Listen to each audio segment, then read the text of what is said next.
Hi ಗೆಳೆಯರೇ, ನಮಸ್ಕಾರ ಎಲ್ಲರಿಗೂ. ಅಸ್ಸಲಾಮು ಅಲೈಕುಮ್ ವರಹಮತುಲ್ಲಾಹಿ ವಬರಕಾತುಹು. ಎಲ್ಲರೂ ಚೆನ್ನಾಗಿದ್ದೀರಂತ ಭಾವಿಸುತ್ತೇನೆ. ಗೆಳೆಯರೇ, ಈ ಜಿಂಕು ಶುದ್ಧಿ ಮಾಡುವ ಕ್ರಿಯೆ ಎಲ್ಲರಿಗೆ ಗೊತ್ತಿದೆ, ಕೆಲವರಿಗೆ ಮಾತ್ರ ಗೊತ್ತಿಲ್ಲ. ಹೊಸದಾಗಿ ಬಂದವರಿಗೆ ಈ ವಾದದಲ್ಲಿ ಅಂಥವರಿಗೆ ಮಾತ್ರ ನಾನು ಮಾಡ್ತಾ ಇದ್ದೀನಿ. ಹಂಗೆ ಮಾಡಬೇಕು, ಹಿಂಗೆ ಮಾಡಬೇಕು, ಅದರಲ್ಲಿ ಇದರಲ್ಲಿ ಅಂತಂದು ಸುಮ್ಮನೆ ತಲೆ ಕೆಡಿಸ್ಕೊಳ್ಳಿಬೇಡ ಗೆಳೆಯರೇ. ನೋಡಿ, ಎಲ್ಲರಿಗೂ ಗೊತ್ತಿದ್ದ ವಿಷಯನೇ ಇದು. ನೀವು ತುಂಬ ಜಾಣರಿದ್ದೀರಿ, ಹುಷಾರಾಗಿದ್ದೀರಿ, ಸಂತೋಷ ಗೆಳೆಯರೇ. ಇದು ಯಾರಿಗಾದರೂ ಮುಗ್ಧ ಜನರಿದ್ದಾರೆ, ಅವ್ರಿಗೆ ಗೊತ್ತಿಲ್ಲ ಅಂಥವರಿಗಾಗಿ ನಾನು ವಿಡಿಯೋ ಹಾಕ್ತಾಯಿದ್ದೀನಿ ಗೆಳೆಯರೇ. ಇರ್ತೀನಿ ನೋಡಿ ಮುಂದೆ. ಗೆಳೆಯರೇ, ಗುಲಾಮ್ ಖುರೈಸಿ ಒಬ್ಬ ಗೆಳೆಯ ಚೆನ್ನೈಯಿಂದ ನನಗೆ ರಾತ್ರಿ ಫೋನ್ ಮಾಡಿದ. ಅಣ್ಣ, ಜಿಂಕನ್ನು ಶುದ್ಧಿ ಯಾವ ಥರ ಮಾಡಬೇಕು ಸ್ವಲ್ಪ ಹೇಳಿಕೊಡ್ರಿ ಅಂತಂದು ನನಗೆ ಫೋನ್ ಮಾಡಿದ. ನಾನು ಅವ್ರಿಗೊಬ್ಬರಿಗೆ ಹೇಳಿದರೆ ಹೇಗೆ ಅಂತಂದು ಒಂದು ಸಣ್ಣ ವೀಡಿಯೋನೂ ಮಾಡಿ ಹಾಕಿದರೆ ಎಲ್ಲರಿಗೆ ಗೊತ್ತಾಗ್ತದೆ, ಅವ್ರಿಗೆ ಕೂಡ ಹೇಳಿ ಕೊಟ್ಟಂಗೆ ಆಗ್ತದೆ ಅಂತಂದು ಆ ಉದ್ದೇಶಪೂರ್ವಕವಾಗಿ ನಾನು ವೀಡಿಯೋನ ಮಾಡ್ತಾಯಿದ್ದೀನಿ ಗೆಳೆಯರೇ. ಭಾಳ ದಿವಸ ಆಯಿತು ಗೆಳೆಯರೇ, ನಾನು ಕೆಲವೊಂದು ವೀಡಿಯೋಗಳು ಮಾಡ್ತಾ ಇಲ್ಲ. ಪ್ರಾಕ್ಟಿಕಲ್ ಮಾಡಲಿಕ್ಕೆ ನನಗೆ ಟೈಮ್ ಸಿಗ್ತಾ ಇಲ್ಲ. ನನ್ನ ಮನೆ ಕೆಲಸ ನಡೆದಿದೆ, ಮತ್ತು ನನ್ನ ಕೆಲವೊಂದು ಪರ್ಸನಲ್ ಕೆಲಸಗಳು ಇದ್ದ ಕಾರಣಕ್ಕಾಗಿ ನನಗೆ ಅನುಕೂಲ ಆಗ್ತಾ ಇಲ್ಲ. ಆ ಒಂದು ಕಾರಣಕ್ಕಾಗಿ ಬ್ಯುಸಿ ಇದ್ದೀನಿ. ನಾನು ಕೆಲವೊಂದು ವೀಡಿಯೋಸ್ಗಳು ಸಹ ಮಾಡ್ತಾ ಇಲ್ಲ ಗೆಳೆಯರೇ. ಈಗಲೂ ಪ್ರಾಕ್ಟಿಕಲ್ ಮಾಡಲಿಕ್ಕೆ ಆಗ್ತಾ ಇಲ್ಲ ನನಗೆ. ಆ ಒಂದು ಕಾರಣಕ್ಕಾಗಿ ನಾನು ತೇರಿ ಹೇಳ್ತಾ ಇದ್ದೀನಿ. ನಿಮಗೆ ಅನುಕೂಲ ಇದ್ದರೆ ಮಾಡಿಕೊಳ್ಳಿ ಗೆಳೆಯರೇ. ಜಿಂಕ್ ಮೆಟಲ್ ಯಾವ ಥರ ಶುದ್ಧಿ ಮಾಡಬೇಕಂತಂದು ಒಂದು ಸಣ್ಣ ವೀಡಿಯೋ. ಅಲಸಿ ಎಣ್ಣೆ ತಗೊಂಬಂದು ಗೆಳೆಯರೇ, ಆ ಅಲಸಿ ಎಣ್ಣೆ ಪ್ಯೂವರ್ ಆಗಿರಬೇಕು. ಅದರಲ್ಲಿ ಕಲಬೆರಕೆ ಎಣ್ಣೆ ಸಹ ಇರ್ತದೆ, ಅಂಥ ಎಣ್ಣೆ ತೊಗೋಬಾರ್ದು. ಅದು ದಾದಾಪ ಅಂದರೆ 1 ಲೀಟ್ರ್ ಅಂದ 2 ಲೀಟ್ರ್ ಇದ್ದರೆ ಚೆನ್ನಾಗಿರುತ್ತೆ. ನಾವು ದುಡ್ಡು ಹೋಗುತ್ತವ ಅಂತ ಅರ್ಧ ಲೀಟ್ರ್ ತೊಗೊಂಡೀವಿ, 1 ಲೀಟ್ರ್ ತೊಗೊಂಡೀವಿ ಅಂತಂದರೆ ನಡೆಯಲ್ಲ ಗೆಳೆಯರೇ.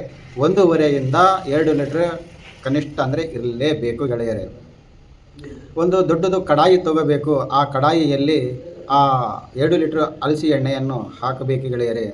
ಹಾಕಿ ಒಂದು ಮೂಸೆಯಲ್ಲಿ ಆ ಜಿಂಕು ನೀವು ಎಷ್ಟು ತೊಗೊತೀರಾ, 50 ಗ್ರಾಮ್ ತೊಗೊತೀರಾ, 100 ಗ್ರಾಮ್ ತೊಗೊತೀರಾ, 200 ಗ್ರಾಮ್ ತೊಗೊತೀರಾ, ಅದು ನಿಮ್ಮ ಮೇಲೆ ಬಿಟ್ಟಿದ್ದು ಗೆಳೆಯರೇ. 250ರಿಂದ 300 ಗ್ರಾಮ್ಗಿಂತ ಹೆಚ್ಚು ತೊಗೊಳ್ಳಬೇಡಿ. 300 ಗ್ರಾಮಿಗೆ ಒಳಗೆ ಇರಲಿ ಗೆಳೆಯರೇ. ಹಾಗಿದ್ದರೆ ಮಾತ್ರ ಚೆನ್ನಾಗಿ ಅದು ಶುದ್ಧಿ ಆಗುತ್ತದೆ ಗೆಳೆಯರೇ. ಆ ಜಿಂಕನ್ನು ತಗೊಂಡು ಗೆಳೆಯರೇ, ನಾವು ಮೂಸೆಯಲ್ಲಿ ಹಾಕಿ ಕರಗಿಸಬೇಕು. ಕರಗಿಸಿ ಆ ಎಣ್ಣೆಯಲ್ಲಿ ಬುಜಾವಿ ಕೊಡಬೇಕು ಗೆಳೆಯರೇ. ದಾದಾಪ್ ಅಂತಂದರೆ 10, 11ರಿಂದ 20, 21 ಬುಜಾವೆ ಕೊಡಬೇಕು. ಹಾಗಾದರೆ ಮಾತ್ರ ಅದು ಶುದ್ಧಿ ಆಗುತ್ತೆ. ಸ್ವಲ್ಪ ಅದರ ಬಣ್ಣನೇ, ಅದರ ರೂಪ, ಆ ರೇಷೆಗಳೇ ಚೇಂಜ್ ಆಗ್ತವೆ ಗೆಳೆಯರೇ. ಇನ್ನೊಂದು ಗೆಳೆಯರೇ, ಆ ಜಿಂಕನ್ನು ಕರಗಿಸಿ ಎಣ್ಣೆಯಲ್ಲಿ ಬುಜಾವೆ ಕೊಡುವಾಗ ಭಾಳ ಎಚ್ಚರಿಕೆಯಿಂದ ಇರಬೇಕು, ಭಾಳ ಹುಷಾರಾಗಿರಬೇಕು ಗೆಳೆಯರೇ ನಾವು. ಕಾರಣ ಅದು ಮಾರಿಗೆ ಸಿಡಿಲ್ತದ, ಮೈ ಮೇಲೆ ಸಿಡಿಲಿ ಮತ್ತು ಶರೀರಕ್ಕೆ ಏರಿದರೆ ಭಾಳ ಅನಾಹುತಗಳು ಆಗ್ತವೆ ಗೆಳೆಯರೇ. ನಮ್ಮ ಆರೋಗ್ಯ ಚೆನ್ನಾಗಿದ್ದರೆ, ನಾವು ಚೆನ್ನಾಗಿದ್ದರೆ ಗೆಳೆಯರೇ, ಪ್ರಪಂಚನೇ ಚೆನ್ನಾಗಿದ್ದ ಹಾಗೆ. ನಮ್ಮ ಆರೋಗ್ಯನೇ ಕೆಟ್ಟೋದ್ರೆ ಯಾರೂ ಸಾಥಿ ಕೊಡುವುದಿಲ್ಲ. ಇನ್ನೊಂದು, ಇಂಥ ವಿದ್ಯೆ ಕಲಿಬೇಕಂತಂದರೆ ಮಹಾಪಂಡಿತರ ಹತ್ರ ಹೋಗಬೇಕು, ಗುರುಗಳ ಹತ್ರ ಸೇವೆಯಲ್ಲಿ ಇದ್ದು ನಾವು ಕಲಿತರೆ ಮಾತ್ರ ಆಗ್ತದೆ ಗೆಳೆಯರೇ. ಇಲ್ಲದೇ ಹೋದರೆ ಇದು ಆಗುವುದಿಲ್ಲ. ನೋಡಿ ಗೆಳೆಯರೇ, ಇನ್ನೊಂದು, ನಾವು ಬುಜಾವೆ ಕೊಡುವಾಗ ಸ್ಟೀಲ್ ಡಬ್ಬಿ ತೊಗೋಬೇಕು. ದಾದಾಪ ಅಂತಂದರೆ ಅರ್ಧ ಫೀಟು 1 ಫೀಟು ಉದ್ದ ಇರಬೇಕು. ಆ ಸ್ಟೀಲ್ ಡಬ್ಬಿ ತೊಗೊಂಡು ಅದಕ್ಕೆ ಏನಪ್ಪ ಅಂದರೆ ಪಣತಿಗೆ ಸಣ್ಣ ತೂತು ಹಾಕಿ ಆ ಡಬ್ಬಿಯ ಮೇಲೆ ಇಟ್ಟು ಗೆಳೆಯರೇ, ಈ ಥರ ಅದರ ಮೇಲೆ ಇಟ್ಟು ಸ್ವಲ್ಪ ಏನಪ್ಪ ಅಂತಂದರೆ ಬಟ್ಟೆಗಿಟ್ಟೆಯಿಂದ ಇಟ್ಟು ತೂತು ಹಾಕಿ ಇದು ಕರಗಿಸಿ ಆ ತೂತಿನಲ್ಲಿ ಹಾಕಬೇಕು. ಹಾಕಿದರೆ ಅದು ಸ್ಟೀಲ್ ಡಬ್ಬಿಯೊಳಗೆ ಎಣ್ಣೆ ಇರ್ತದಲ್ಲ ಗೆಳೆಯರೇ, ಅದರಲ್ಲಿ ಹೋಗಿ ಬೀಳ್ತದ.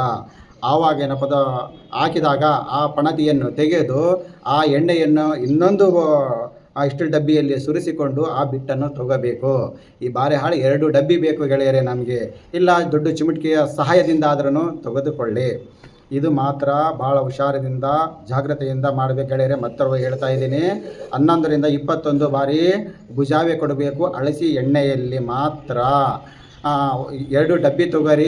ಹೇಳಿಲ್ಲಪ್ಪ ನಮ್ಮ ಮನೆಯಲ್ಲಿ ಅಂತಂದರೆ 1 ಡಬ್ಬಿ ತೊಗೊಂಡು ಚಿಮಟಿಕೆಯ ಸಹಾಯದಿಂದ ಅದರಲ್ಲಿ ಹೋದ ಜಿಂಕನ್ನು ಹೊರಗೆ ತೆಗೆಯಬೇಕು. ಇಲ್ಲದಿದ್ದರೆ ಇನ್ನೊಂದು ಈ ಡಬ್ಬಿಯಲ್ಲಿ ನಾವು ಬುಜಾವೆ ಕೊಟ್ಟರೆ ಆ ಪಣತಿಯನ್ನು ತೆಗೆದು ಇನ್ನೊಂದು ಡಬ್ಬಿಯಲ್ಲಿ ಎಣ್ಣೆ ಸುರಿಸಿಕೊಂಡು ಆವಾಗೇನಪ್ಪ ಆ ಜಿಂಕ್ ಮೆಟಲು ತೆಗೆದುಕೊಳ್ಳಿ. ಬಾರೆಹಾಲ್ ಪಣತಿಗೆ ಒಂದು ನಡುವಿನ ಭಾಗಕ್ಕೆ ತೂತು ಹಾಕಿದರೆ ಈ ಕಡೆಯಿಂದ ಬೀಳುತ್ತದೆ ಆ ಪಣತಿ. ಆ ಡಬ್ಬಿಯ ಮೇಲೆ ಹಿಂಗೆ ಇಟ್ಟರೆ ಮಾತ್ರ ನಿಮ್ಮ ಮಾರಿಗೆ ಮೈಗೆ ಸಿಡುವುದಿಲ್ಲ ಎಂತೆಂದು ಹೇಳ್ತಾ ಇದ್ದೀನಿ. ನಿಮಗೆ ಏನಾದರೂ ಗೊತ್ತಾಗಲಿಲ್ಲ ಅಂತಂದರೆ ಕಮೆಂಟ್ ಇಡೀರಿ ಗೆಳೆಯರೇ. ಕಮೆಂಟ್ ನೋಡಿಕೊಂಡು ನಾನು ನಿಮಗೆ ಮುಂದಿನ ವೀಡಿಯೋದಲ್ಲಿ ನಾನು ಅದಕ್ಕೆ ಏನಿದೆ ಗೆಳೆಯರೇ ನೋಡೋಣ ಮುಂದೆ. ಆದರೆ ಪ್ರಾಕ್ಟಿಕಲ್ನು ಮಾಡಲಿಕ್ಕೆ ಪ್ರಯತ್ನ ಪಡ್ತೀನಿ. ಈಗ ಸದ್ಯಕ್ಕೆ ಅಂದ್ರೆ ಕೆಲಸ ಇದ್ದ ಕಾರಣ ಆ ಒಂದು ಕಾರಣಕ್ಕಾಗಿ ನಾನು ಮಾಡ್ತಾ ಇಲ್ಲ. ಟೈಮ್ ಸಿಕ್ಕಾಗ ಮಾಡ್ತೀನಿ ಗೆಳೆಯರೇ. ಮತ್ತೆ ಮುಂದಿನ ವೀಡಿಯೋಲಿ ನಮಗೆ ಭೇಟಿ ಮಾಡೋಣ. ಇರ್ತೀನಿ ಮತ್ತೆ.